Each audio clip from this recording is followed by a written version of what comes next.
ACNFers, we're less than 3 weeks away from the publication of The Front Runner, so be sure to secure yourself a pre-order. While supplies last, call now. But seriously, go to your bookseller of choice and maybe pre-order it.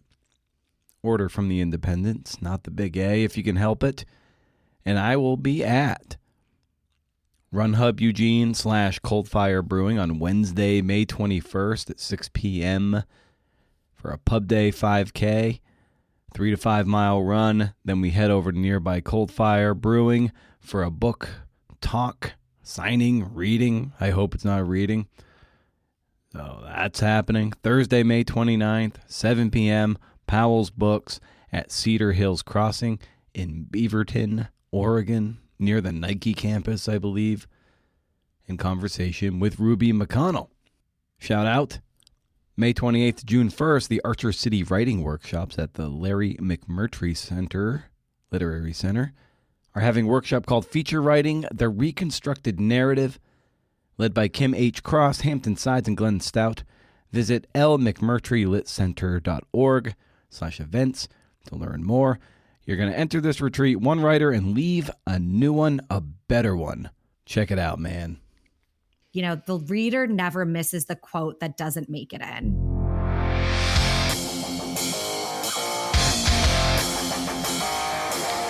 All right, ACNFers, it's the Creative Nonfiction Podcast, a show where I speak to tellers of true tales about the true tales they tell. I'm Brendan O'Mara. Apologies. It's the Atavistian time of the month, so there's some saucy details about this month's story titled All That Glitters. His alleged victims say he bribed New York Police Department officials, stole millions in diamonds, and persuaded Floyd Mayweather Jr. and Kim Kardashian to shill for scam cryptocurrency. So why is this man still free? This gives us a chance to speak with Miranda Green, an investigative reporter, about this piece. I'll detail more about her before this segment. Go to magazine.atavist.com to read the story and subscribe.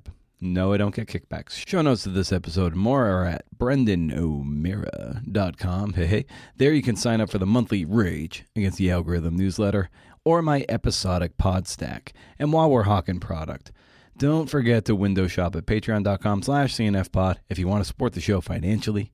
You can also follow for free and be a wallflower. The $4 and up tiers can get some one-on-one time with me to talk things through. Maybe it's research and reporting. Maybe it's writing. Maybe it's marketing. Maybe it's that pesky voice in your head that tells you you're not worth it and that your dream is stupid. I can speak to it because my dreams are dumb. Okay, we're starting this off by speaking with lead editor Jonah Ogles about his side of the table. No parting shot today because this episode, like all Atavist episodes, run long. So here's Jonah. Riff.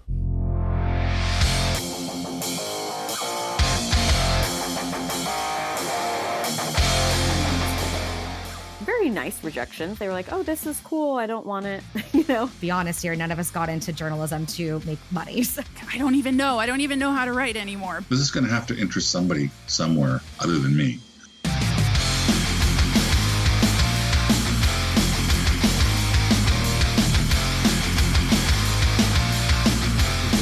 A unique circumstance for you because I believe Sayward was working on it before and then passed it off to you at a later stage. And so what was it like for you to get up to speed on a story that was in someone else's hands for a bit and then you take over?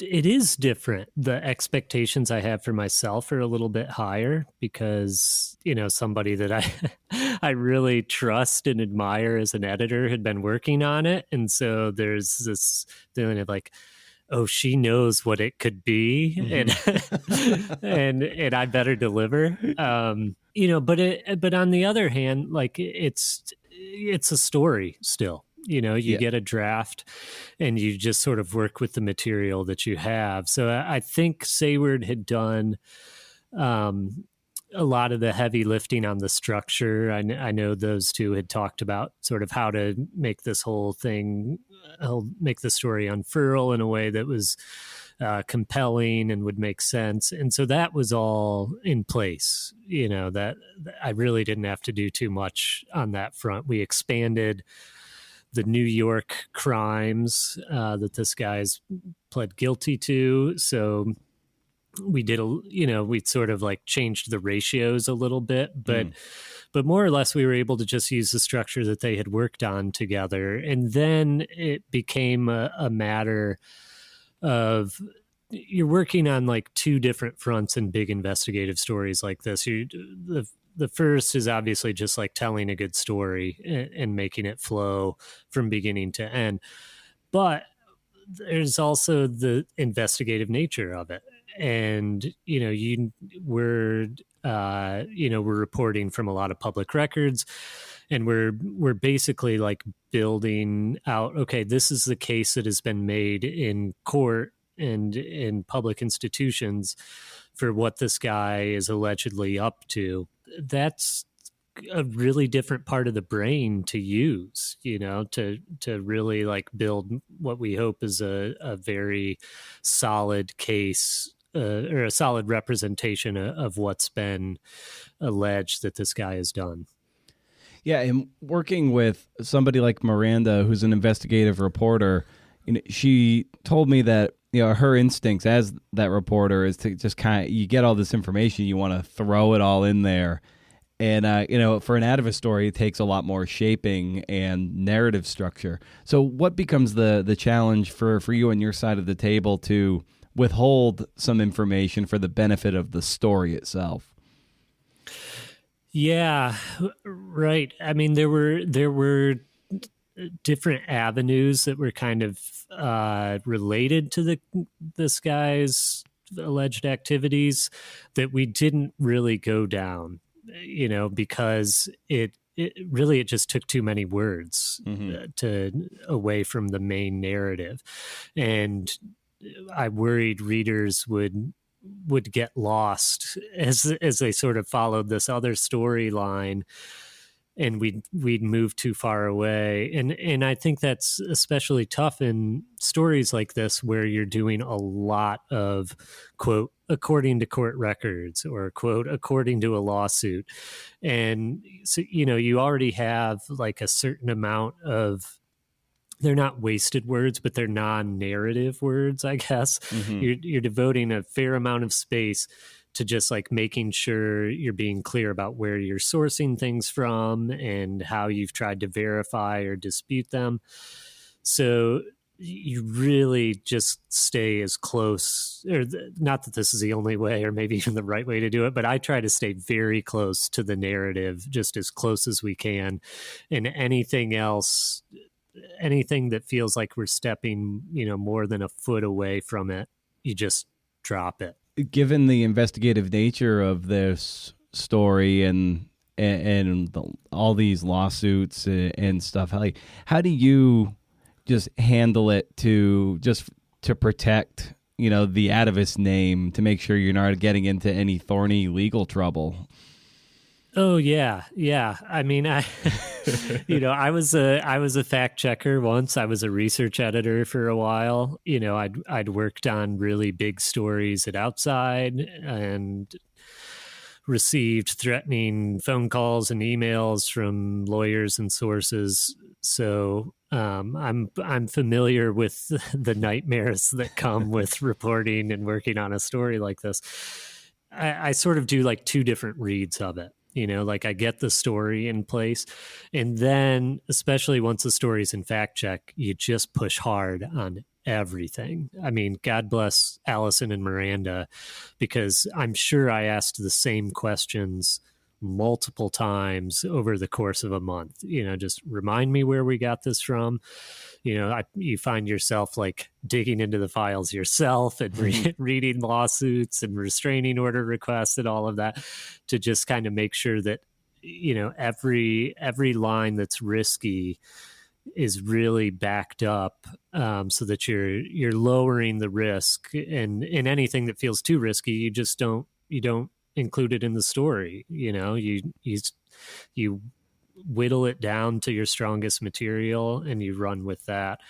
But it's for sure, it's a muscle that I've developed over the years. And so you do reach a point where you can read a story and you can identify what's going to be, what the lawyer is going to want to talk about, and that's that. It was a really reassuring conversation with our lawyer on this round, because the things he wanted to ask questions about were things that I had already had thought about a lot and had really, dug into through. I mean, I make it sound like I'm doing stuff. I'm not. I'm just digging into the reporting that Miranda did and that Allison did supplementary to that, and all of those things. And so, as always, when a story of this nature comes across the transom and you're working on it, just what struck you about this story that excited you so much about it?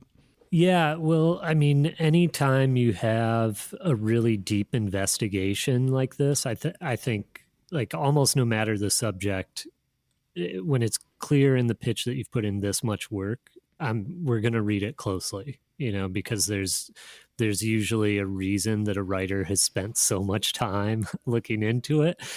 And in this case, the crimes that Jonah pled guilty to, and Jonah's a character in the story, that he pled guilty to in New York, it was a big case, like, I think somebody called it like the biggest corruption scandal in modern New York history, which is obviously a city, that's had its share of corruption scandals over the years. So that really stood out. And then finally, like, the LA scene that this guy placed himself into, you've got the Kardashians, you've got Floyd Mayweather Jr., you've got Shaquille O'Neal and Paul Pierce. There are a lot of names that the lay reader is going to recognize. And so when you can do a piece that touches on that type of culture, which is rare in and of itself, but through this really deeply reported investigation, you have a chance to, like, tell a good story and present all this really compelling material that's in public records. And, we just thought, like, people are going to read this. Like, it's the type of story that, like, if I saw it on a website, I would be like, ooh, what's that? Jewelry, celebrity, crime? Like, let's get into this. Mm-hmm. And as you know, I always love getting unique challenges to your side of the table. And you already talked about the structure and some legal stuff, but what else came up over the course of developing the story that was maybe unique to this one? Yeah, well, I think just, like, getting the story right was sort of like the storytelling aspect of it, getting the narrative to flow from beginning to end. And that's often the case in stories like this, where the reporter has done a ton of work and they have all the material, thousands, I think it was thousands of pages, certainly many hundreds of pages of lawsuits. And the writer's impulse, and I don't think there's anything wrong with this, but is to just get it all on the page, and then where the editor can step in is, with a little, I have some distance, and I'm able to say, okay, this stuff is relevant, and let's cut this out. But even just kind of like the framing of it, and Miranda was great to work with on this stuff, and Sayward is so good at this. This is really something I picked up from her. A lot of times, like, maybe, like, in a section, everything from the second paragraph in a section to, like, the next to last paragraph in a section is basically it's doing what it needs to do. It's laying out evidence and sort of explaining what happened. But you can really change the way a reader experiences that by changing that first paragraph to sort of set the table for, okay, here's what's coming in this, and how to think about it and how it fits into the broader story. And then at the end, doing some of that same work that like both sums it up and pushes them forward, so that you're just giving readers a sense of, like, marching, with great purpose and speed toward the next part of the story.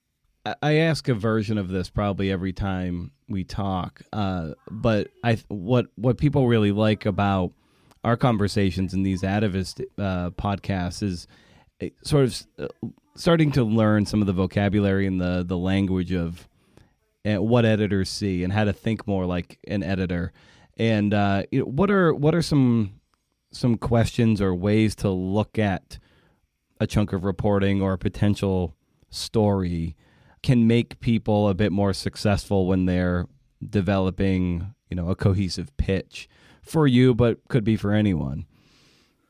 I think the key to these investigations is when you're pitching them is to find, at least for a place like the Atavist, it's to find the narrative thread in there. Yeah. And that's hard to do sometimes. I mean, we get so many pitches that are like clearly have required a lot of reporting, but they're sort of about a topic or an issue, you know? And that may work for certain magazines. There's nothing wrong with those types of almost like public interest stories. But I think writers will probably have more success if they're able to find a character in them that readers can follow. And it doesn't always, in this case, it was really just one character, although, some other, we brought in Joe Inglenoff and Peter Voutsas to kind of give readers other characters that they could latch on to and relate to. But it's, in that pitch stage, I think you want to find someone who can help readers follow along, because usually there's a character figuring things out. That's why so many of these like crime stories end up having a detective at the heart of them. The detective is a great stand-in for the reader because they're asking questions. They're saying, this doesn't make sense, or like, oh, maybe that lines up with this other thing I've read. So, I'm working on another story now where we're really shifting from a guy accused of some crimes to the detectives putting it all together, because that's just really helpful for a reader. So I think like I would encourage writers to write the pitch, step away from it for, however long they can manage. If it's 2 days, great. If it's a week, awesome. But then come back to it and just think about it as a story that they're going to tell, to like somebody, if they were sitting down to have like a beer or a coffee with somebody, what's the story you would tell? It's probably not going to start with, so I've got thousands of pages of documents, I searched Pacer and I found a document. It's probably going to be, here's this person and here's what they were up to, so that we talked about framing in the story earlier. Framing the pitch works the same way. You start with a paragraph that sort of says, this is what the story is about, and here's who you're going to meet and what they're going to get up to. And that can really help things flow from there. Yeah. I feel like, and we've articulated this different ways at different times, is writers are excited about a potential story, but they kind of jump the gun, and it might have not resolved itself satisfactorily for narrative purposes. So it's like you might be like, this is really cool, it's unfolding right now, but we don't, for the purposes of a pitch, we kind of need to know how it ends, by and large. If it's somewhat ongoing, of course, we don't know how it ends. But like there has to be quite a bit of resolution up there. Like no mystery for you, but we can save the mystery for the reader later. Yeah, I mean that's an incredible point, and I can't tell you how often I send pitches back to writers just saying this isn't done yet, and like look, I feel bad asking writers to do more work, but you're right. So often they find just enough to get really excited about it, and they're like, oh, I can see where this might go. And they want to pitch it, but we want to know where it is going to go, and feel pretty confident about that. So we want sources lined up. We want to know, even if we don't know exactly how it ends, we want to know that like it's an ending that's somewhere in this general vicinity. You know, one of these things is going to happen. We're either going to like find the guy, and it'll look like this, or we won't. But here's how we can still sort of wrap it up in a way that feels satisfying to readers. Yeah. Oh, awesome. Well, Jonah, it's always fun just getting your side of the table and getting that insight and getting writers and reporters thinking more like an editor, which will only help them land more stories and stuff of that nature. So, as always, great talking to you, and we'll kick it over to Miranda now. Thanks for having me. Always a pleasure to talk.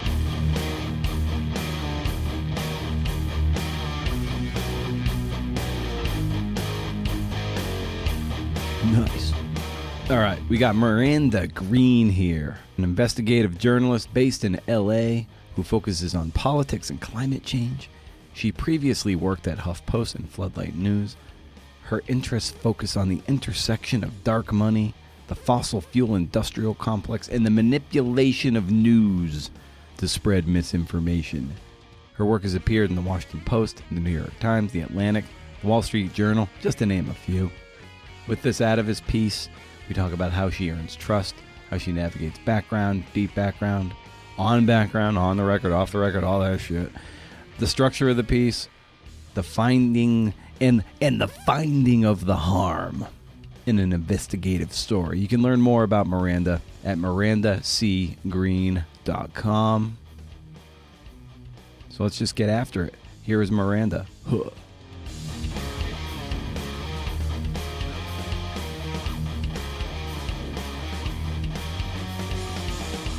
Any number of ways procrastination can get into our lives. And I wonder how it manifests for you.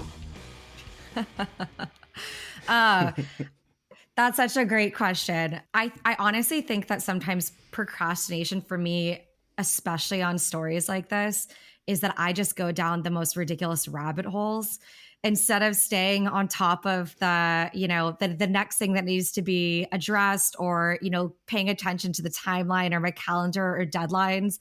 I'll just find something really random in the story. And for example, this piece is so heavily reliant on lawsuits. And so I will just read 170 pages of a lawsuit just to make sure there isn't a juicy bit in there that I want to include. And there always is a juicy bit, but did I need to go 170 pages in? The story is already 10,000 words. I probably didn't need it. So that has happened a lot. I think that happens to me a lot. I'm just curious by nature, and it ends up getting the best of me when it comes to timelines. I know. It's like allowed unlimited time. We can find always like another little nugget, like, oh, this will be good. Let's sub out that piece of information for this one because it's just a little bit better. It's just a bit more evocative. And it's like you could truly do this until you die, really. This is the longest story I've ever written.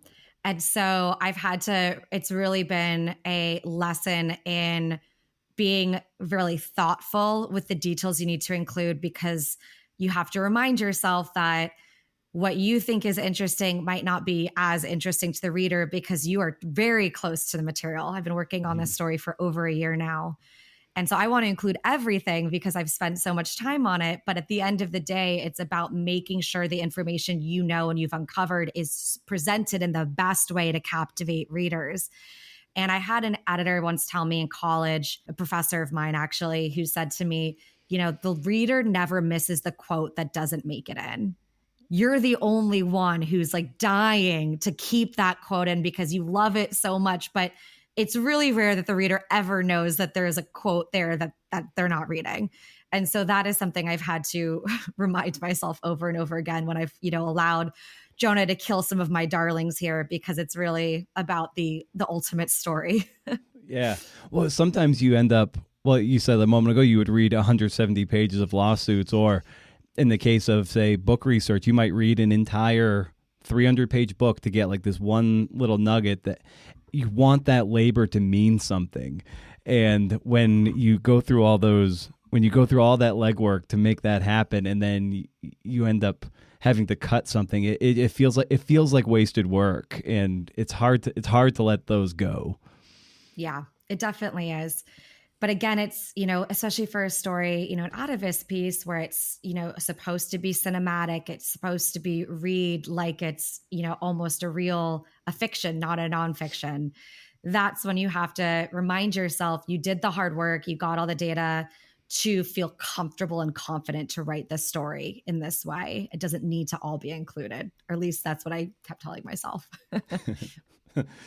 How did you arrive at your particular lane of investigative reporting as a journalist? I used to be a political reporter in DC. I covered the first two Obama administrations and the first administration for Trump, the first 4 years. I was on the 2016 campaign trail, and then I was working out of Capitol Hill up until 2020. And I was, doing a lot of political scoops, and I was looking at government spending, and I was looking at misspending, and I was doing a lot of public records requests and diving into emails that people had written internally. And I just found those kind of juicy bits to be the things that made my eyebrows stand up. And I realized audiences really responded well to those kind of revelatory stories that really showed what was happening behind the scenes. And not just what people were saying were behind the scenes, but you're kind of almost catching them in the act with some of these pieces. And so when I left DC and moved back to Los Angeles, which is where I'm from originally, and wanted to cover, news out here, I really gravitated towards national stories that had a bit of a fraudulent kind of element to it, or kind of a seedy underbelly to it, because I know that exists on a much larger scale than I think most people realize. And it's super captivating to be able to tell the behind the scenes story, which takes a lot more effort to dig up. But once you have it, it's so, so, so good. I know when I think of investigative journalism, it's overwhelming and in a lot of ways, just the vast amount of information you need to get, the patience you need to retrieve certain information. So what were maybe some of your early growing pains and lessons you learned as you got your start in this lane of journalism?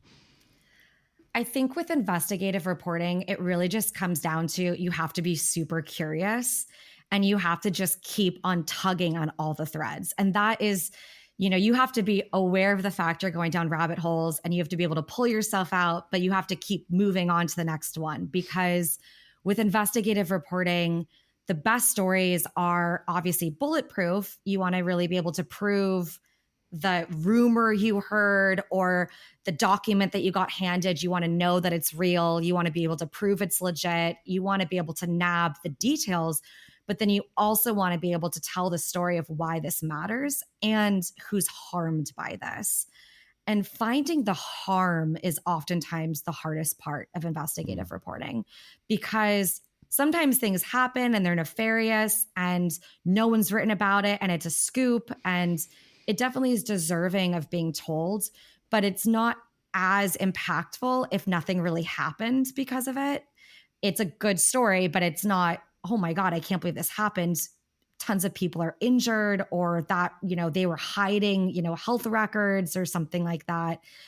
And so I think the best investigative stories are able to prove that there's that extra element. And that is the hardest one to prove. And you have to be able to find people who are willing to go on record, or you have to find a human face to it. And you have to really get readers to care about that. And most readers only care because they can see it happening to themselves. They can see that happening to other people. It's like, holy crap, this is happening in Arkansas, this could happen in Massachusetts. And so those are, that's the hardest part about being an investigative reporter, is you have to be good with the data, you have to be good with sourcing, and you have to be good with really the narration and the heartstrings. And of course, you want it to have a bit of impact. And I will say that I came into writing this story with an investigator's hat on. And that was sometimes to my detriment, because I wanted to reveal everything. I really wanted to prove everything, get all the documents, all the FBI files, all the grand jury testimony. And there was a point where I had to realize I didn't need that. I had enough to really tell a compelling story and prove that this was happening in a way that no one else has. And it was okay if I didn't tie every loose end. And that was a little bit antithetical to the investigative reporting hat that I've had on for a lot of my career. How do you sniff out stories? I usually start with just an article or a story I've read. I read something and it piques my interest, and I have so many notes in my phone about random things that I've like, oh, that could make a really interesting story. So I think that just, or someone says something to me and I'm like, oh, that would be really interesting to dig into. It could be a person I've never heard of, or an event that happened, some obscure library that existed, or some random expert that I would love to call and see if he has any ideas.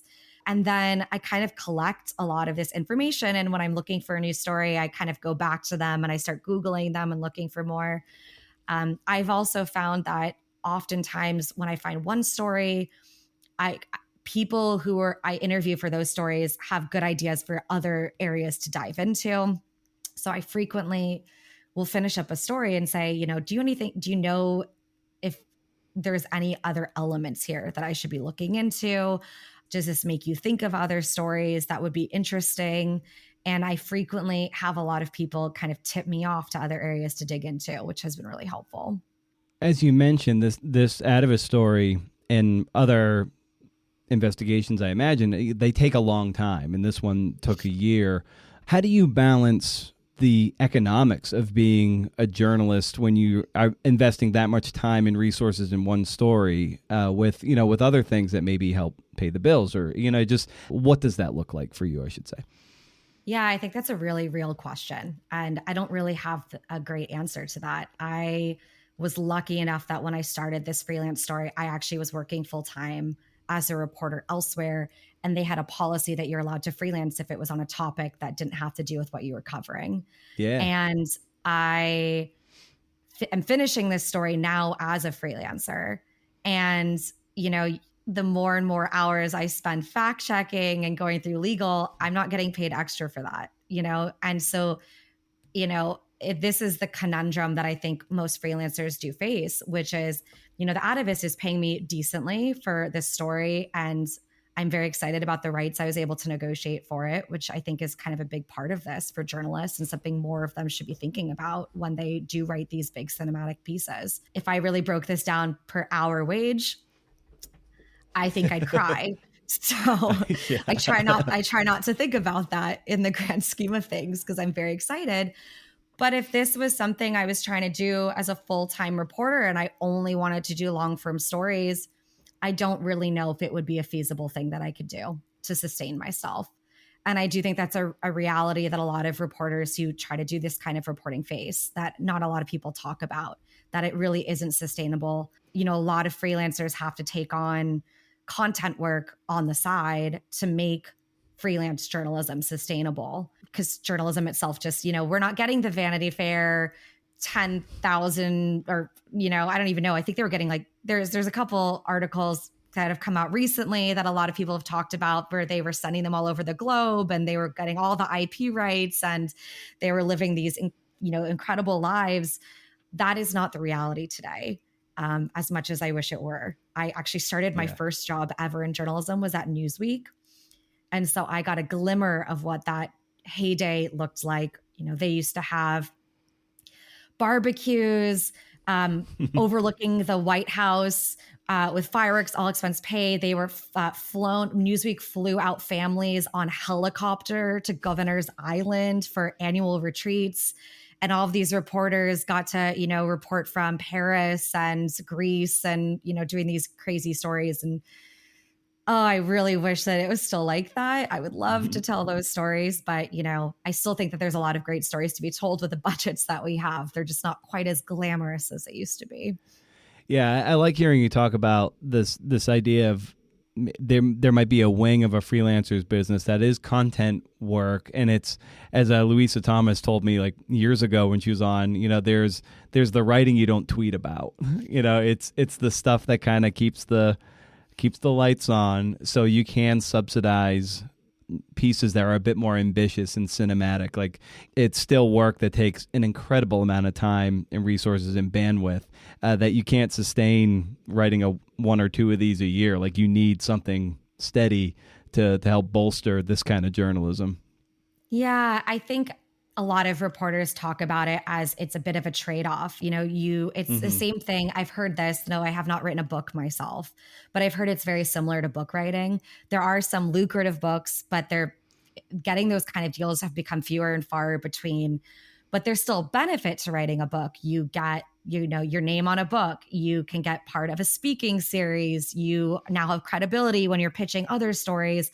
So even if maybe you're not making a ton of money off the book itself, it's a launch pad. And so I think some of these cinematic stories are similar. And not only is it a launch pad, but it's a passion. You're doing it for yourself as much as you're doing it for the paycheck, which, let's be honest here, none of us got into journalism to make money. So, that's we're doing this because we love the work and we're good at it. I will say what was so different about this story, this specific story was the longest story I've ever written, but it also is so different than any other story I've written because it's so reliant on legal filings.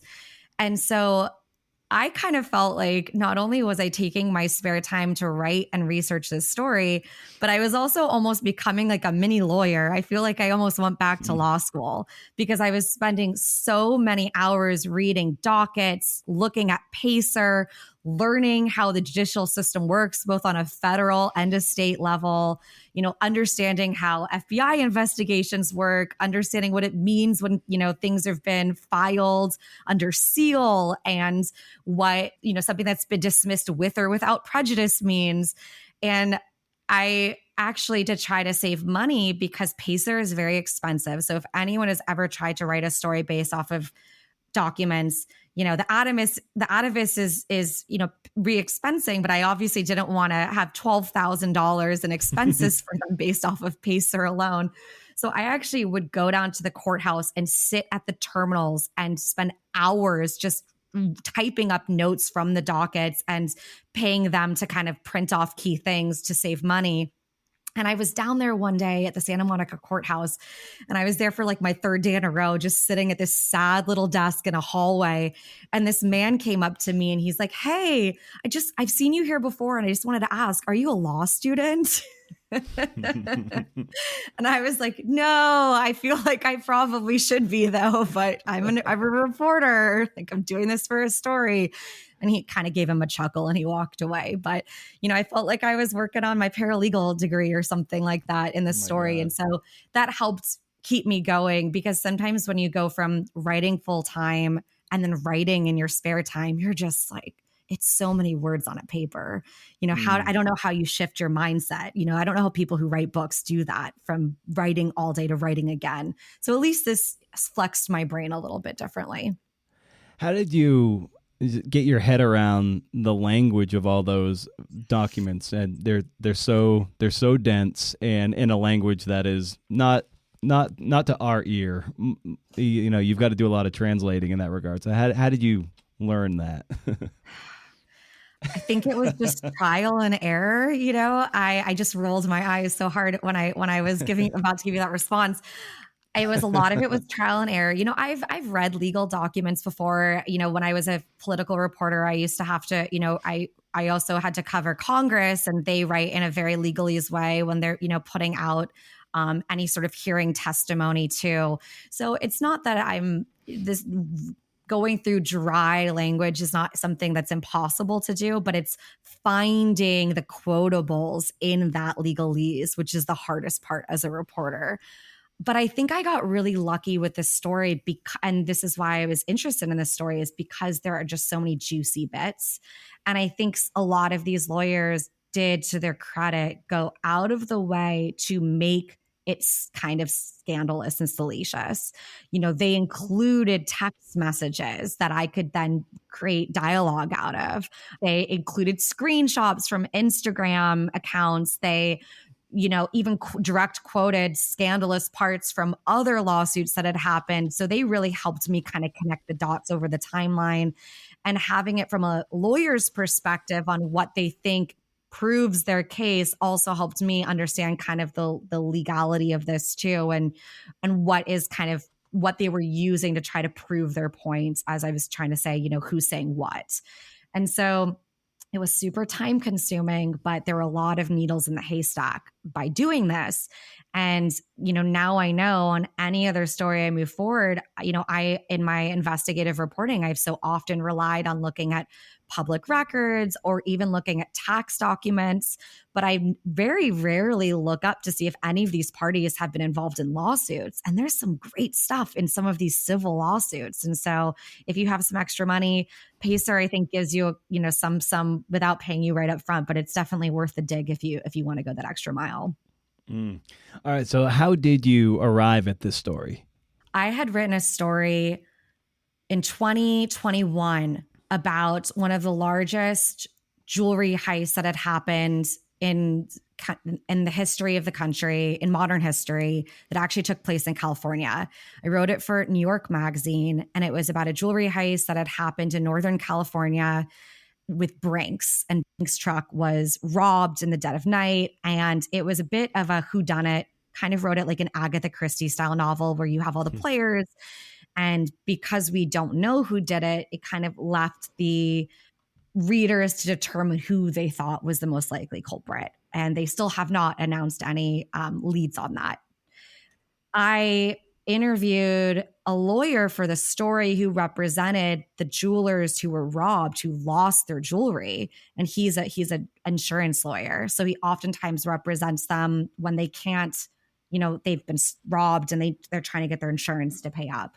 And he said to me, if you like this story, I have a story for you. You need to look into this guy named Jonah Rechnich.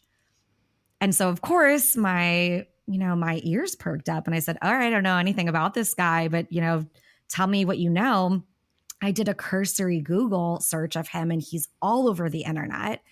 But the most recent articles about him were really about his time back in New York. This is a man he's from Los Angeles originally, but went to school on the East Coast. He started building up a bit of a real estate empire out there, started his own company in the Diamond District. He had connections through his old employer there. And then as he started trying to kind of become a bit of a big shot in the New York realm, he's Jewish. He's in this Orthodox, very close-knit group of Orthodox Jews. Lots of them are big spenders. There's lots of money here. Their clout is oftentimes based off of how much money they have or the assets that they have or appear to have.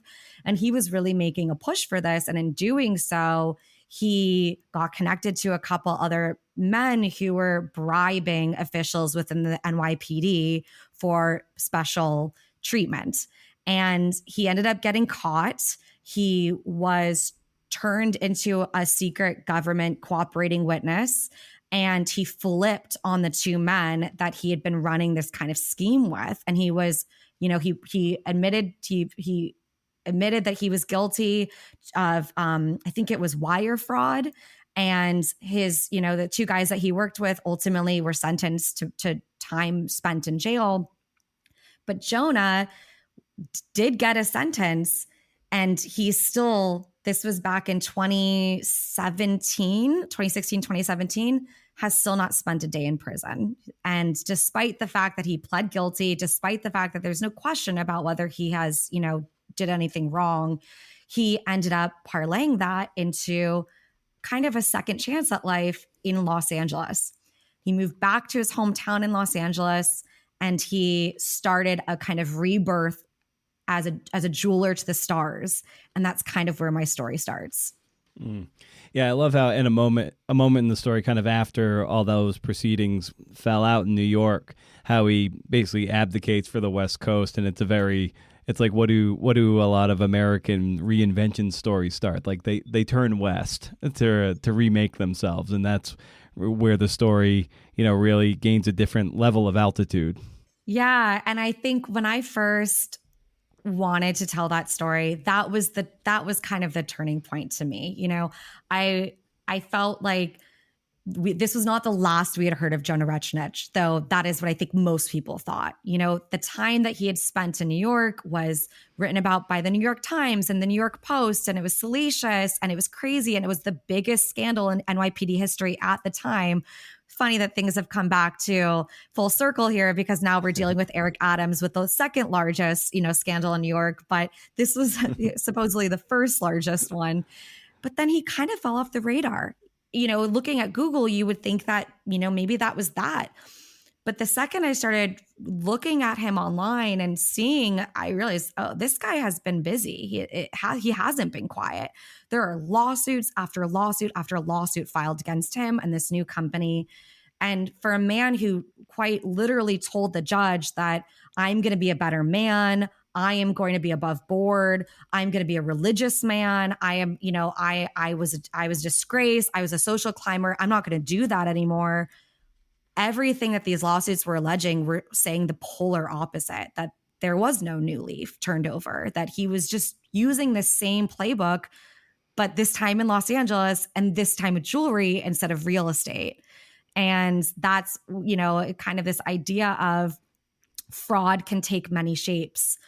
But once you have this idea of how to pull off this and get people to trust you, you can kind of utilize that in any business sphere. And that's what a lot of these lawsuits were alleging, that this was the same guy doing the same tactics, but with a different sheep's clothing. Earlier in our conversation, you talked about with the investigative work of trying to find the harm. So in this story and in this cast of characters, where did you find that harm? Yeah, I think the question I had going into this was, do I believe that these jewelers are victims? I think that is really hard when you do a story that is kind of connected to grift and fraud. Do you feel like the reader should feel bad for them? And so I was really skeptical of that reading these lawsuits, because, you can allege anything you want in a lawsuit. Obviously, a lawyer is supposed to be truthful, but there's still some, you have a perspective that you're trying to put forward. So reaching out to these jewelers and speaking to them, many of them on backgrounds, some off the record, but I had many, face-to-face interactions with some of these victims to really get a sense for me as a reporter. Do I think that this, how do I want to write this story? Do I want to do this as a story that no one's trustworthy and they're all bad? And it's just a shady underbelly, which is a story in itself, but a different kind of story. Or do I want to tell this story from there's legitimacy here, there is wrongdoing here. And I think that the facts back that up. And I do really feel like, for the most part, there were people that were duped, and they really do believe that they were duped. And I there was a court found that to be the case in at least one of the major situations. And so I started going down that line of saying, well, how did this happen? And I really felt like the underlying question that kept pulling me through this story was, this happened, but why is he still free? Why have there been no ramifications for this? We have over a dozen lawsuits. He's been found guilty. He just keeps on waiting for official sentencing. That's the only reason why he hasn't, spent any time or even been on probation. He's still flying constantly all over the world with Floyd Mayweather. He posts about it. It's all over the internet. How is that still possible? And so that is, the question I kept asking myself and kept asking others. And they kept asking me as I was interviewing from the story, because there's this idea of just, if we live in a country that has this judicial system, why does it seem to not be working? Mm. Have you yourself reached a satisfactory answer to that question? Officially, no.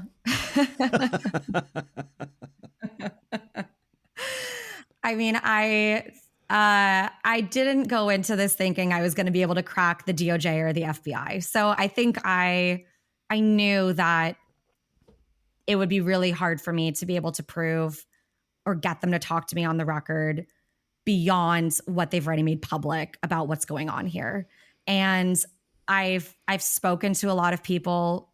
There's this really big rumor mill here. I mean, his time in Los Angeles almost spans a decade, and he's moved on to Miami since then. And a lot of those individuals talk to each other.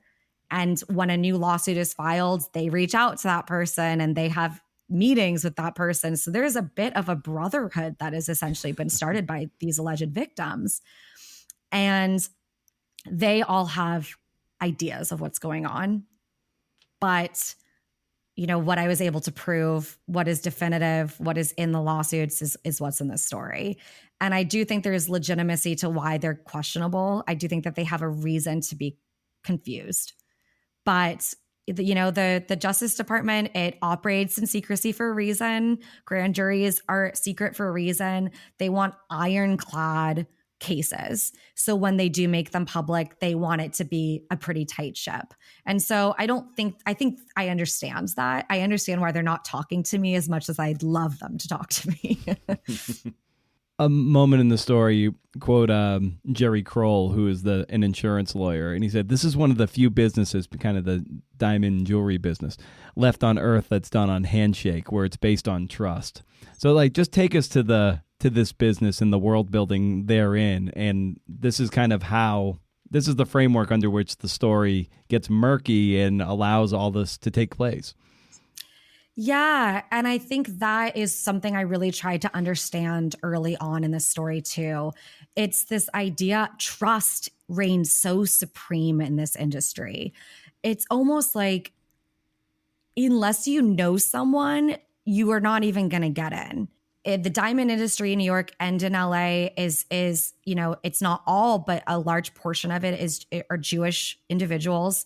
Many of them have ties to Israel. A lot of the diamonds come from Israel, and they are operating on reputation. And, you know, if someone comes and says, "Hey, I want to buy something from you," or "Can I be this, you know, a liaison? I want to sell this to my client," they're not going to work with you unless they can call 2 or 3 other people who can vouch for you. And I think that's pretty clear. You know, they don't really want to there's no need to take a risk on someone who doesn't seem legit. I think Jonah did have that reputation. He was well known in the community. He did have that background. He had people who were willing to vouch for him, and he proved he had the celebrity clients. You know, he proved he knew people. He had it on his Instagram with Jadelle. And so I think, you know, that is something that worked to his favor. What the problem was that a lot of these jewelers found as they tried to sue him is that they didn't necessarily have enough to prove what had happened with the jewels, or that he hadn't actually paid them back, because so many of these deals happened with a handshake, or were maybe not fully signed on the dotted line, or the terms changed. You know, he called them and he said, "Actually, I have this other person. I'm going to sell them for this price," whatnot. And they were kind of done over the phone and not proven. I think made it really hard for these jewelers to prove to the court that they were defrauded. Fraud is something that's very hard to prove in the court of law. And so, you know, many of them ultimately didn't win their cases, withdrew their cases, or actually just turned to their insurance companies instead to try to get the money back, because it just wasn't as fruitful to go the civil lawsuit route. Even at the start of our conversation, you talked about this idea of being comfortable and confident, you know, with the material to proceed to write a 10,000 word narrative. So throughout your reporting and your research, at what point did you start to transition into that period of comfort and confidence that you had enough here to run with? I feel like it was a mixture of doing the interviews with these individuals independently. I didn't tell any of them who I was speaking to. Hearing the same thing over and over again from them. So I started realizing, okay, there's a trend here. There's a motive of operation that I'm picking up on here.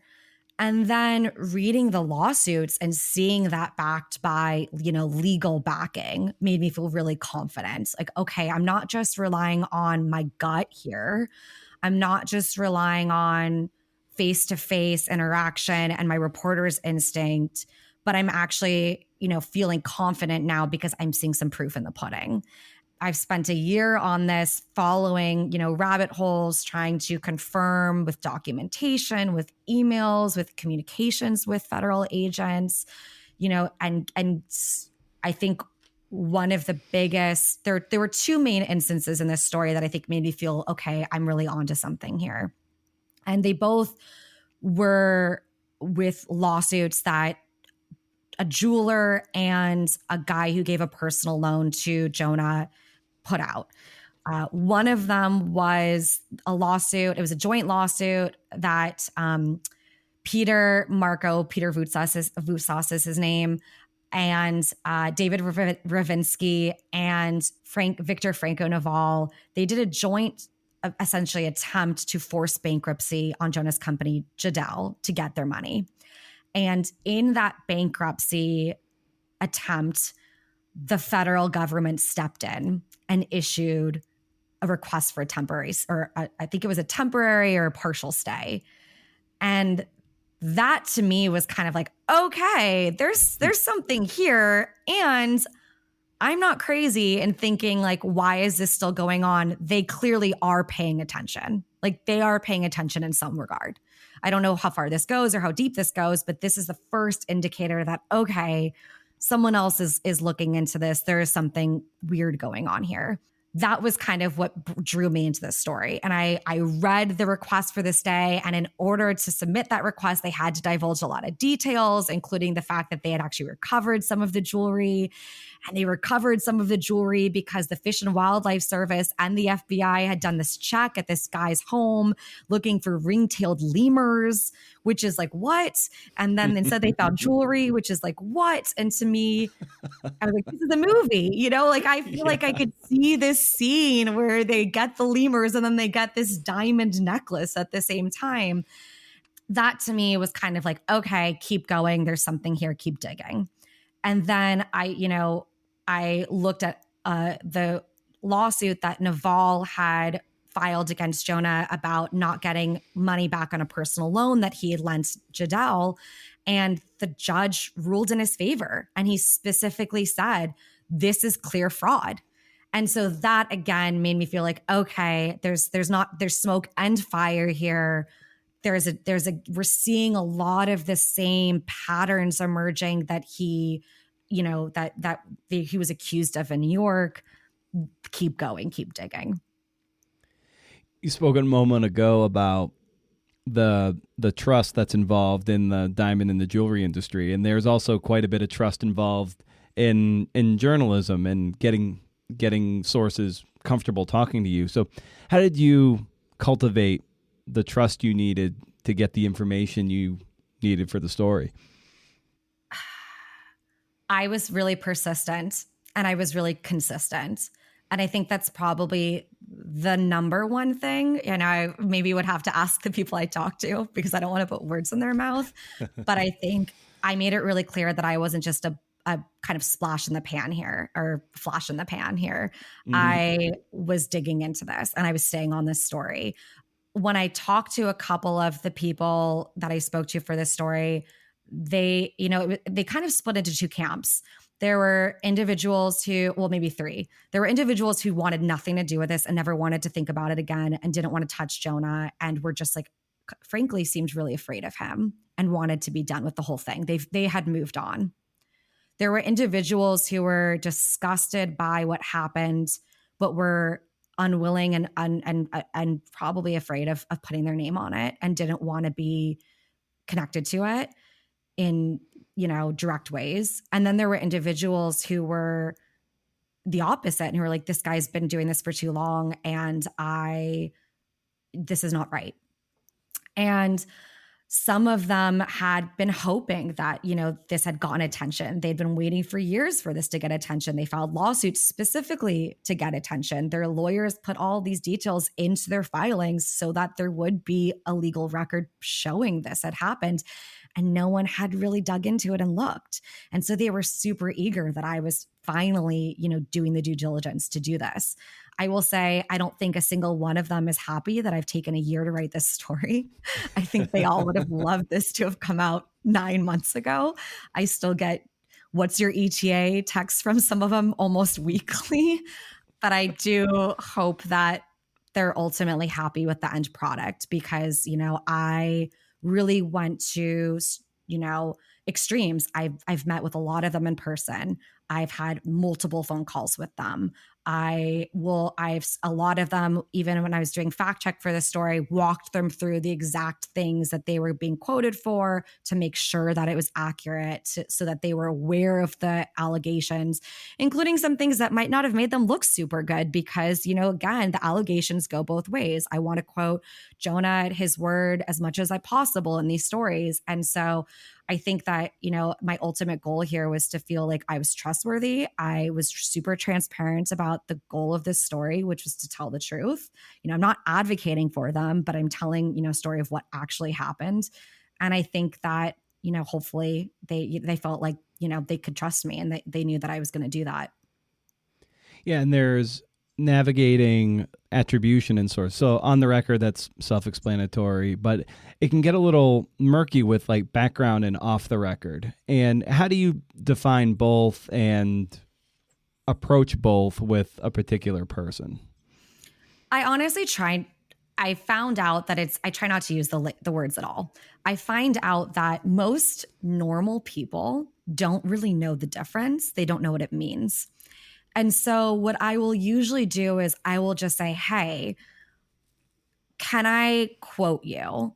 No. Okay. So how about we talk, off the record means I won't quote you. I'm not going to use anything you say, but with your permission, I might try to see if I can, I'm going to follow this down the line. I'm going to see if I can find someone else who can verify this. And oftentimes that's totally fine. I will say on deep backgrounds, I'll oftentimes say that to me means I can talk to you, I can paraphrase what you're saying, but I can't quote you directly, and I'm not going to use any sort of identifying information. On backgrounds, means I will quote you and I'm going to say, as, told me by a lawyer or something like that. And I will maybe tell them that's what that means, but oftentimes they don't know the difference between off the record, on deep background, on the record. So I try to go to extremes to say, I'm going to quote you on background. Are you okay with me saying you are a lawyer for the witness? Yes, great. Okay, cool. Or I will say, I really want to quote this section. Are you okay with me quoting this if I say blah, blah, blah? And sometimes they say no. So for me, it's just having a very transparent conversation with each person to make sure they're not blindsided. It's less about the labeling, and it's more about just making sure that we have an understanding and we have an agreement, and it goes both ways. Mm.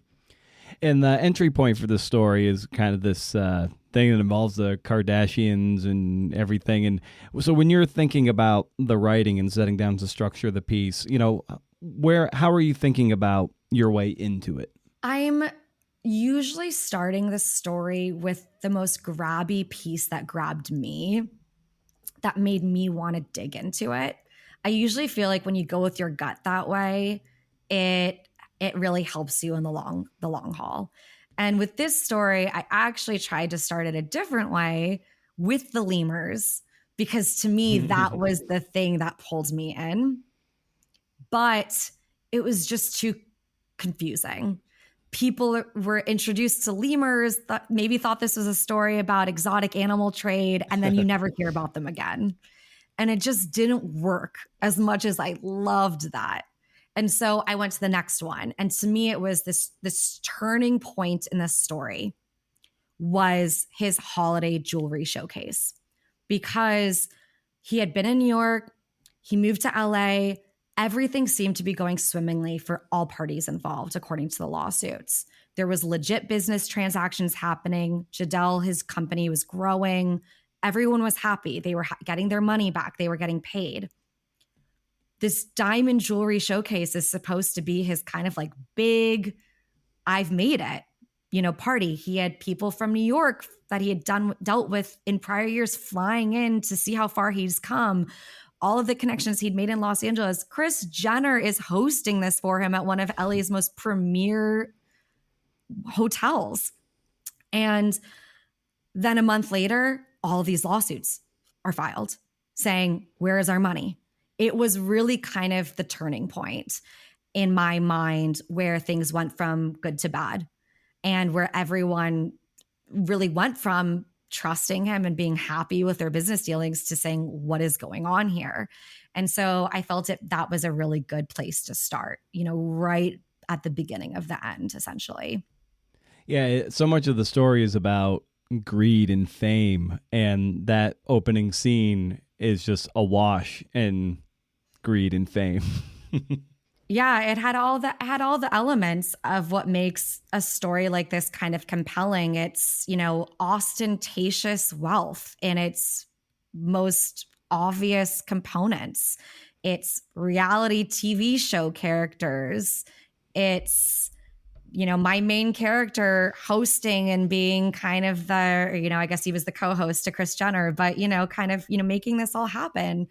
And it was kind of the calm before the storm. Everyone was cheersing each other's success. And that image of wealth and success and fame cracked pretty quickly. Now, as you're setting down to write and you've got all your materials, what are the kind of rituals and routines that you like in place so you can get a good session down? I don't really have a routine. I wake up in the morning. I tell myself I'm going to work out. It's about 50-50. I make myself coffee. That's 100%. Then I sit down at my desk and I will myself to get to the next task ahead, and it kind of depends on how excited I am about writing it. I think this story was a lot of excitement. And so it was not hard to get down and really want to tell the next chapter. But I would be lying to you if I told you I was one of those reporters that has this like regimented routine. I have tried so hard to be one of those reporters with that routine. And I'm not. Sometimes mornings are my time, and sometimes evenings I'm up until midnight writing. It just kind of depends on how I feel each day and kind of what part of the story I'm on. What part of any of this brings you the most dread? Oh, I don't know. That's a good question. I'm deep in the fact check part of it right now. So I would say, I don't know if dread is the right word, but I think, especially as an investigative reporter, so much of the stories that you do are based off of proof. And so fact check is the part that you dread the most, but you also are like need the most. So it's the hardest because you wait to the very end, and now you have to really hope that the way you wrote it is right compared to the facts. And you have to almost remind yourself what they are, and you have to go back and you are having people point them out, and you have to tweak words. And it's so hard as a writer because this is where you lose so many of the things that you like. You're tweaking words that you think are beautiful because you have to be really specific, and the lawyer's telling you, no, this is too leading, and you don't really know if he felt that way. You can't write it that way. But it's also the most important part because you want accuracy. You don't want to get sued. You want to make sure it's fair. And I am so thankful for the fact checkers I've worked with. I am so thankful for the lawyers that I've worked with because they allow me to be excited when the story comes out, to feel confident that it's bulletproof. So I both dread it, but I also could not live without it. So it's kind of this, damned if you do, damned if you don't scenario. Yeah.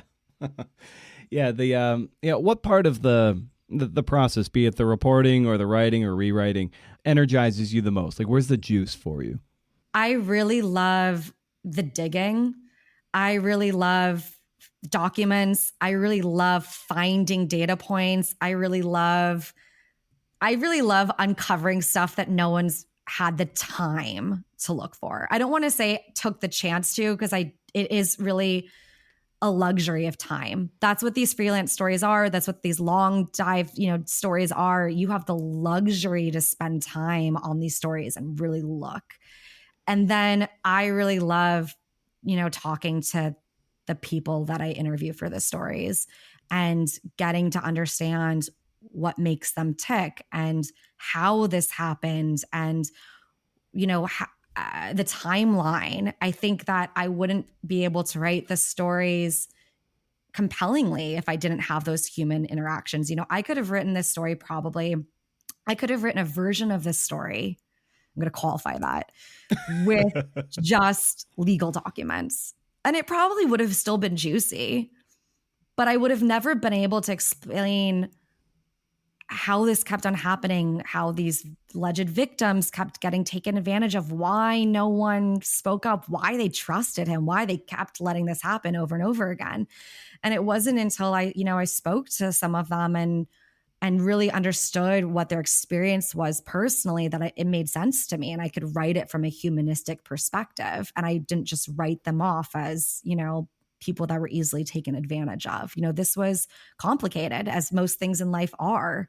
Sometimes people really want to see the best in individuals. And especially when it's a business deal that could benefit you, you definitely want to. I had really limited interaction with Jonah himself. I would have loved to have been able to have that kind of interaction with him too. And I did try on multiple occasions, which I did outline in the story, but I reached out to him early, and we were supposed to meet in person.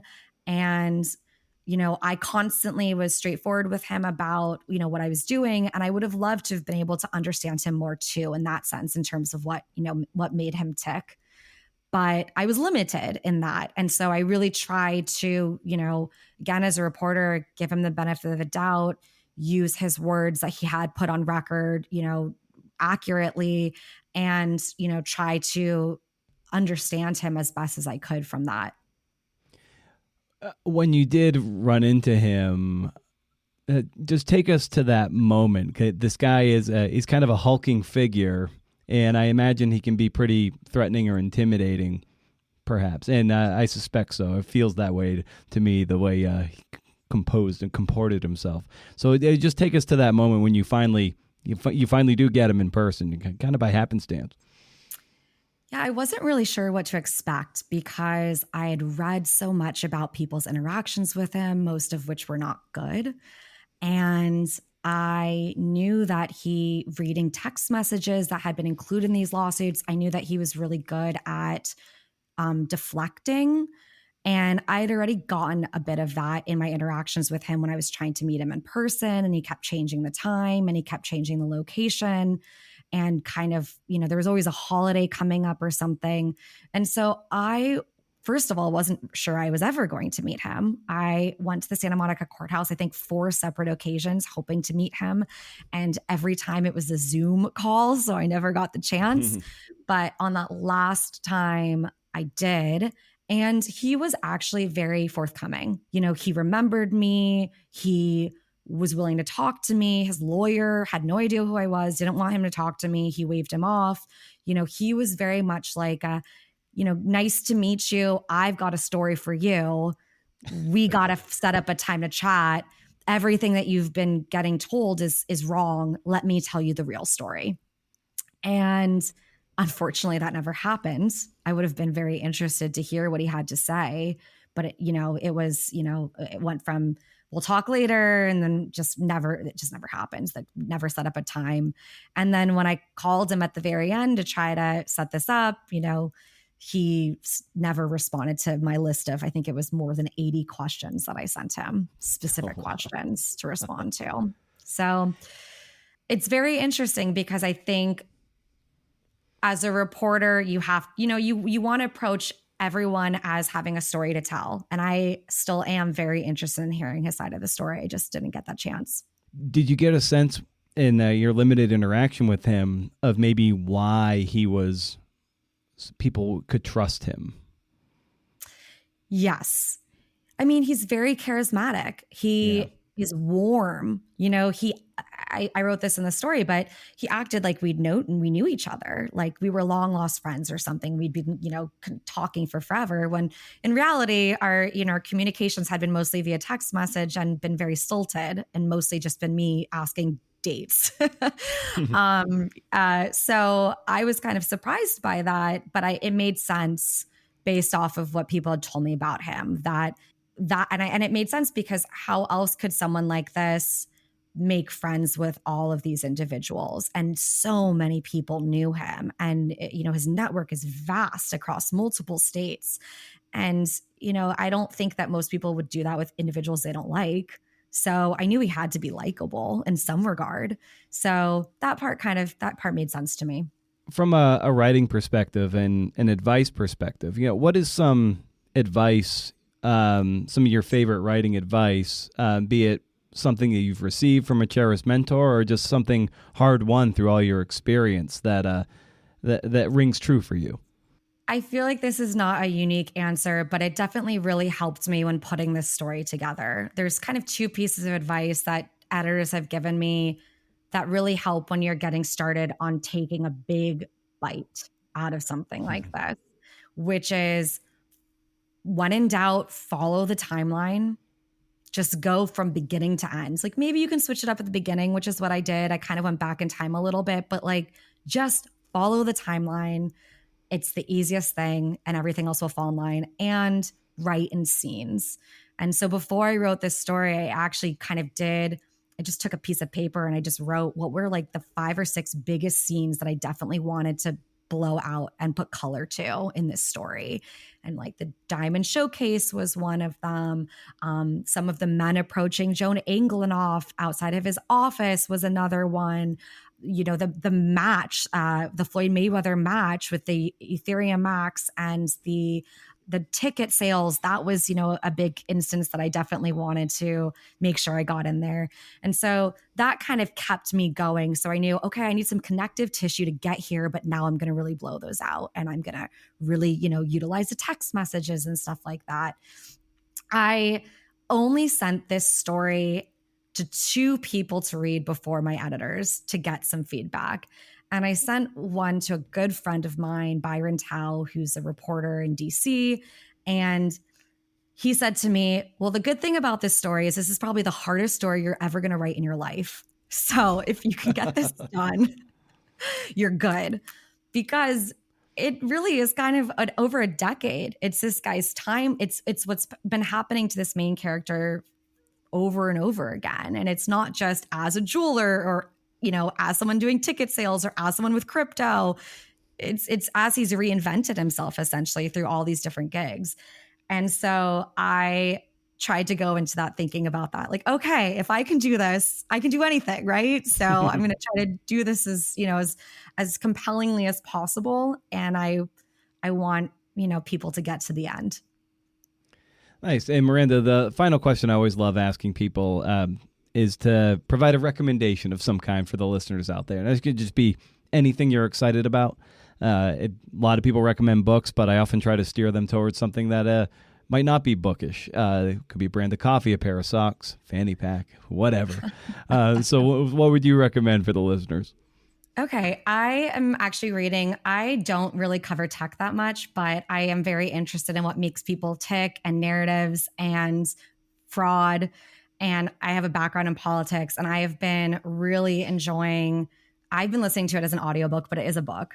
Unfortunately, I'm sorry for you. But I've been enjoying the book Careless People a lot, which is, yes, it is written about, it's a former Meta employee who did policy for them as Facebook was kind of going from being a tech company to being this world power that we now know, and really talked about the inner workings of how it went from self-identifying as being just this kind of engineer company to having this power to potentially sway elections. And I found it riveting. So that's what I've been listening to in my car rides.